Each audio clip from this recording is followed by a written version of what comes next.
Kwa ihinda rĩa mĩaka na mĩaka, airitu na atumia kuma rũrĩrĩ rwa Somali makoretwo makĩhĩtũkĩrio ũndũire mũhĩtũke nĩ ihinda wa kugimarithio. Sagal Isa no araririkana ruo rũrĩa ahĩtũkĩirio thutha wa kugimarithio arĩ wa ũkũrũ wa mĩaka 7. Nikamwambia, unaona wenzako wote wanatahiriwa, watakuwa wasichana wazuri, wewe peke yako ndio utakuwa msichana mbaya. Nikasema haina haja nikuwe mbaya, wacha pia niende nikakae. Lakini ilikuwa sikujua kuna kitu gani kutaendelea pale. Sasa tulipoenda kuna kijembe na wanatumia hizi miba, wanaenda kukata miba zile kubwa kubwa. Kisha msichana akikatwa, tunachukuliwa hizo miba zile mdomo mbili hivi tunaekewa.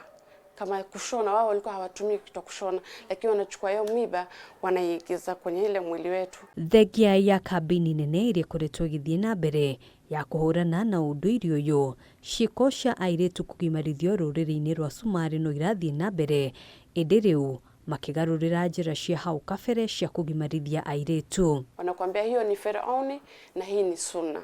Hii sunna msichana hakatwi, lakini wanachukua ile kidude, wanachukua kama kijembe hivi, wanaitoa damu kidogo, ama si sindano hata. Lazima wanakuambia ati lazima msichana halalishwe. Ndio nilikuwa mimi nasema, ya nini? Si Mungu mwenyewe amemuumba nayo. Mwacheni hivyo hivyo abaki aendelee na maisha yake. Eunice Malawa, afitha kuma gĩkundi gĩa Zinduka Communications, aratarĩria ũrĩa arĩ a nyina magimarithirio marĩ anini na thutha ũcio magĩtindĩkĩrĩrio hiko-inĩ cia tene, ũndũ ũrĩa wamaimire mweke wa mathomo. It's quite traumatic when you do not live to grow with your sisters just because they've been cut, made to drop out of school and given out in hand for marriage, and some of them even as second wives.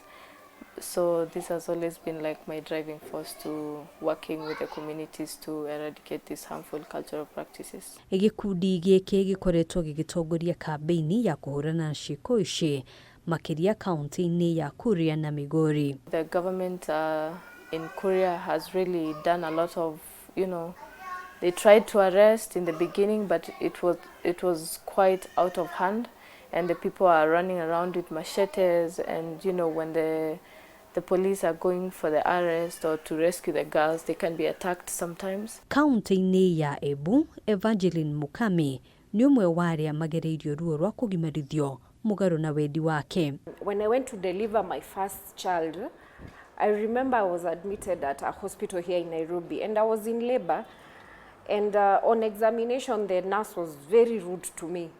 She was asking me, ni nani alikukatakata hivi? Why would you allow yourself to, remember by then I had gone through 4 surgeries. Kũringana na ataaramu, o ũrĩa thirikari ĩragathĩka mawatho marũrũ makoniĩ ciiko ici, noguo ndũrĩrĩ iria ikoretwo igĩtwarithia na mbere ũndũire ũyũ ikoretwo igĩcaria njĩra ingĩ cia kũũtwarithia na mbere, na ũguo kũhĩnga mĩhang'o ya ikundi na ahũranĩri a ihoto cia ũmũndũ arĩa makoretwo makĩgeria kũrehe ũgarũrũku. Medicalization started a while back, but now it's like people are feeling glorifying or flowering FGM by saying, we'll not do it the traditional way, let's now make it better. And that's why for me FGM is a human right violation. Ona kũhana ũguo magetĩkanĩria atĩ ĩno ti mbara ya mũndũ ũmwe, amu ũnyitanĩri wa mũingĩ, thirikari na ikundi itarĩ cia gĩthirikari nĩ ũrabatarania angĩkorwo harĩ matunda mekuoneka. Handũ-inĩ ha Kameme TV, njĩtagwo Ngina wa Wadiro.